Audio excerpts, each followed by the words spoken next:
A series of mask choice rallies continues across the county, and a group called Let Them Breathe, advocating against mask mandates, is joining right now. And KUSI's Teresa Sardina is live in Carlsbad at Sage Creek High School. She's got the latest from there. Hi, Teresa.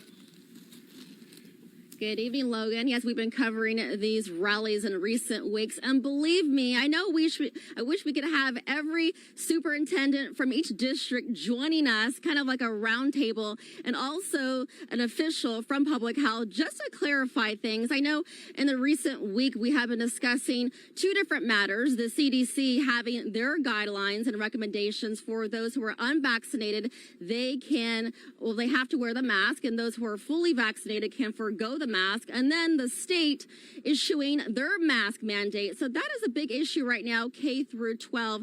And I have information on the board for you. According to California Department of Public Health, I pulled two sections from their website. Section B, K through 12 students are required to wear masks indoors. Then this is where it gets a little tricky, where many people in San Diego are feeling a little confused about this. Section E, consistent with guidance from the 2021 school year, schools must develop and implement local protocols to enforce the mask requirements. Additionally, schools should offer alternative educational opportunities for students who are excluded from campus because they will not wear a face covering. And joining us is Sharon McKeeman. She's the founder of Let Them Breathe. Thanks for joining us again. I'm calling this Round 5 Rally. Right. And I know it was confusing last week when Alex Stack, the spokesman for Governor Gavin Newsom, he issued a report saying, well, the state's going to leave it up to the schools to enforce mask mandates. And many are wondering, what does that even mean when the state is clearly saying that masks are required K through 12? Yes, exactly. There's been a lot of confusion, and that's why Let Them Breathe we are filing a lawsuit this week against the state to just get rid of those mask mandates so all kids have mask choice.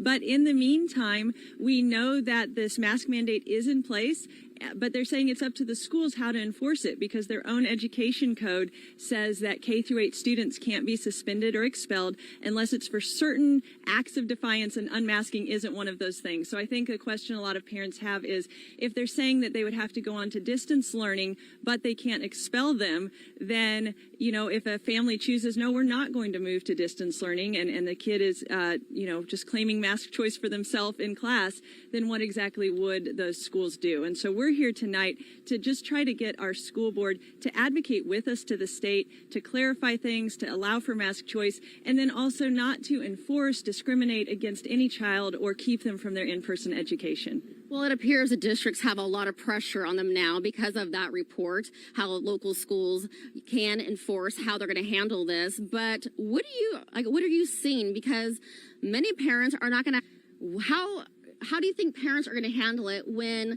their kids are going to be excused because they have to follow the school rules? Well, we have been fighting for over a year now. This is kind of full circle. At this meeting, we're going to speak in person. We've been calling into these board meetings for over a year just to get our kids back in school.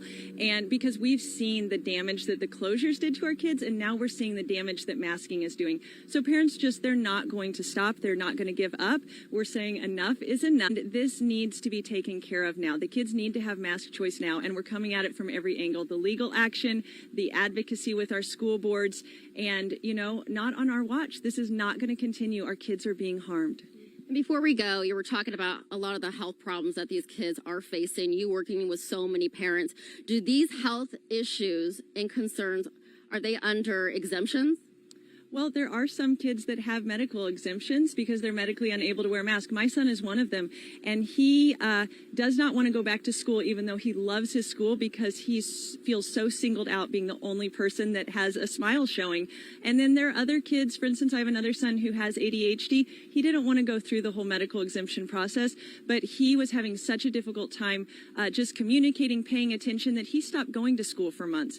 And there's other kids that maybe what's going on doesn't fall under a medical exemption, but we're seeing the damage psychologically, emotionally, socially, as far as their communication. And there's going to be kids speaking tonight saying how they feel. They're going to be adorable when they share it, but as parents, we're seeing the tears and we're seeing the frustration. And briefly, we all watched the fiery interview with board president Richard Barrera and Ginger Jeffries of KUSI. Both, made some really important statements last night on KUSI News. The mask requirement, it's not a law. It's just a mandate for the state for K through 12.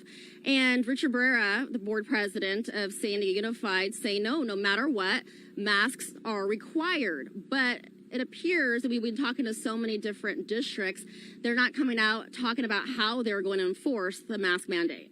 Exactly. So there's a lot of parents posting hashtag not a law because it hasn't gone through the legislative process. The government shouldn't be parenting for us. It shouldn't be doing the superintendent's job.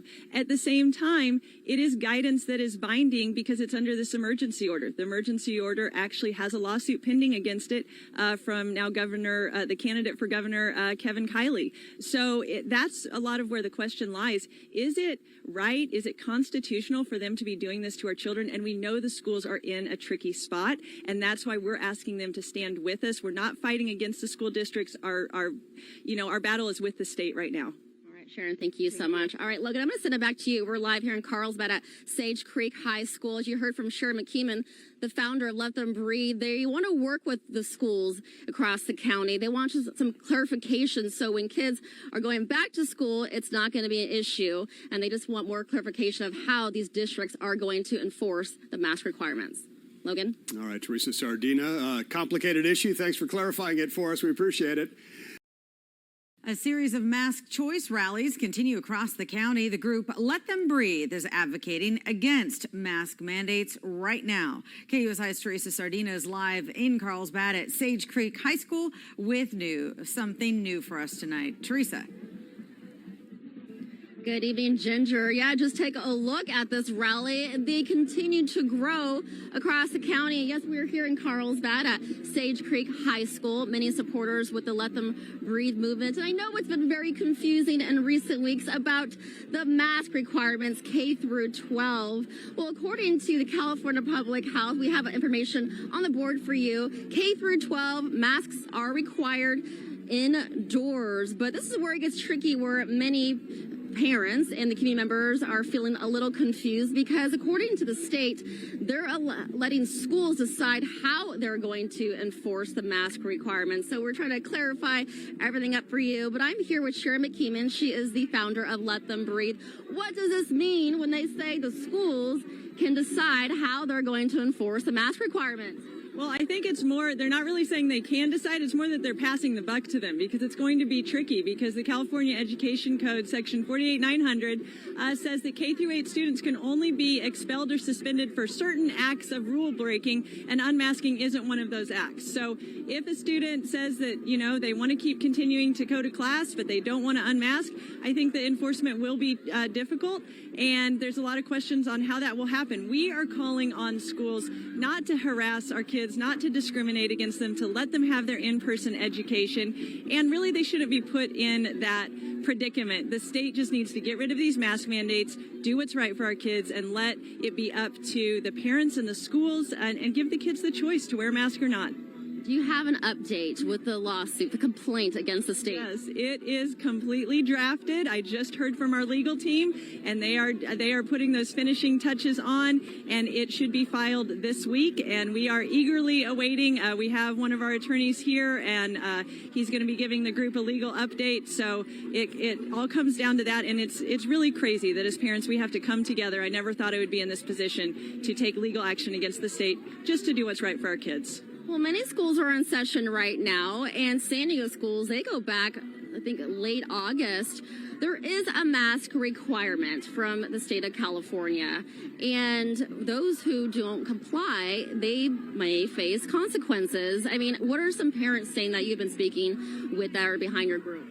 Well, we're hearing a lot of schools wondering, what exactly would happen to their school if they didn't really strictly enforce. If they were to just say, yes, there's a mandate, you should wear a mask, but they didn't really work super hard to keep the kids from their in-person education if they don't have a mask on. And so I think there's a lot of questions. And again, this is a fun group. Our kids, their smiles are precious. Nobody should be in this position. The administrators and the educators, they should be able to focus on educating our kids, not figuring out what in the world world the government is doing and navigating all of these tricky situations they're put into. We know the kids are not at high risk from COVID. All right, Sharon, thank you so much, and I'll continue to follow up with you on that lawsuit. Also, I'll be speaking with Amy Reichert. She is the leader of Reopen San Diego. You're a huge advocate for Let Them Breathe. You and I were talking about these districts. Many superintendents across the state have been stating, well, since the state is not enforcing the mask requirements, well, why should we? And briefly, tell us what your thoughts are and some conversations you've had recently with county officials and even school officials. Yeah, I actually have some shocking news to report.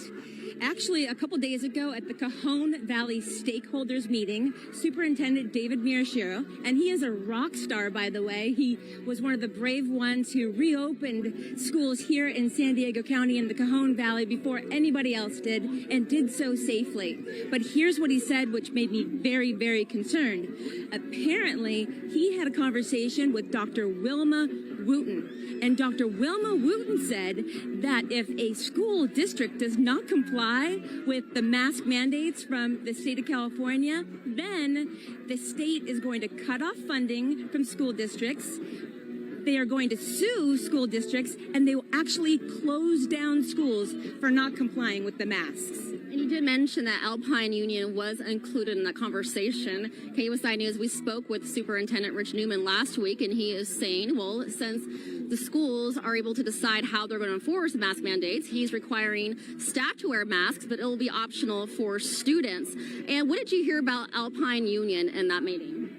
Right. So during that same stakeholders meeting for Cajon Valley on Monday, it was actually stated that Alpine was asked to walk back their statement that they would make mask a choice for their kids. So we're very anxious to hear from Alpine to see what they're going to do. We're hoping that Alpine is going to be brave and stand up against the state for our kids, because that's what we're doing. We're here for the best health and safety of our kids. All right, Amy. Well, I'm going to look up that file recording from Cajon Valley School District to see, what he heard from Dr. Wilma Wooten. Thank you so much for joining us on KUSI. Thank you. Oh, you're welcome. All right, I'm going to send it back to you, Ginger. We're here live in Carlsbad at Sage Creek Elementary. So the biggest question is, moving forward, how are the districts going to handle if students are not going to comply with the mask requirements?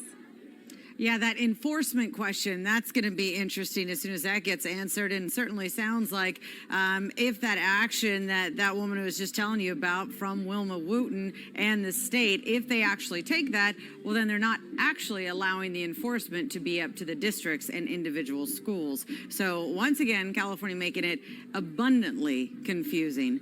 All right, Teresa, we'll check in with you next A lot hour. of pressure on the districts. Yeah, thank you. Last year was a very difficult year. There were a lot of changes. And of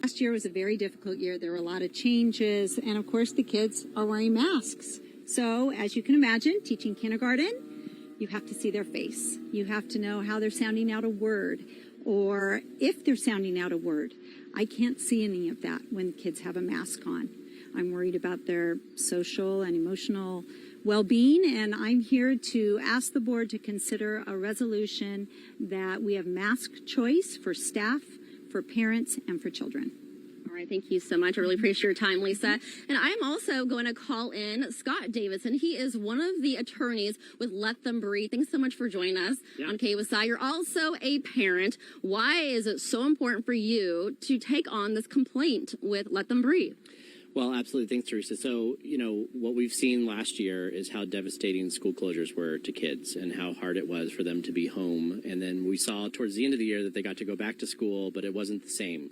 That they felt like they were in these clean rooms. They felt like they couldn't socialize, that they weren't allowed to touch each other or talk to each other. And the biggest factor there was masks. And so as we started to see, the safety of other schools throughout the country, we noticed that there was plenty of data showing that they didn't really need to be wearing masks. These kids are not transmitters of the virus, that they don't get very sick. and that there's no reason for them to be wearing masks in school. And so we decided that, we should advocate to the state to try and get rid of the mask requirement. We've, been working with them all summer and trying to get them to get rid of it, but they decided to go ahead and mandate it anyway. Even if you've been vaccinated, you still have to wear a mask, which makes no sense. So once again, just like with the lawsuit that we filed to reopen schools, we knew that we had to file a lawsuit. That's apparently the only way the state is going to listen to science is if we get a judge to look at all the facts and look at all the data and weigh it and decide whether or not these mask requirements really need to be in place. And so that's what we're hoping to achieve with the lawsuit.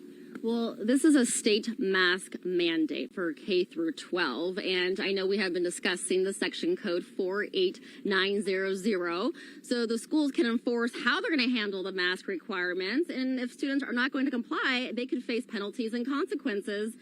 How is all that going to play out, and how do you, I want your reaction to that. Yeah, we can't wait. We can't wait to see, because we've already seen school boards say, if there's no requirement, if we have to, if the mask is a requirement, the mask rule is a requirement, but there's no enforcement provision, what does that mean? Does that mean that we just remind kids that they should wear a mask, but then we don't have to necessarily, kick them out of class or constantly pester them if their masks come off or they decide they don't want to wear a mask? So we don't know what that means. That's a great legal question, and we're hoping that these school districts will figure that out and will decide for themselves, do we really need to require that all these kids have to wear a mask every day? And if they don't wear a mask every day, are we going to kick them out of class and send them to some special program or discipline them in some way?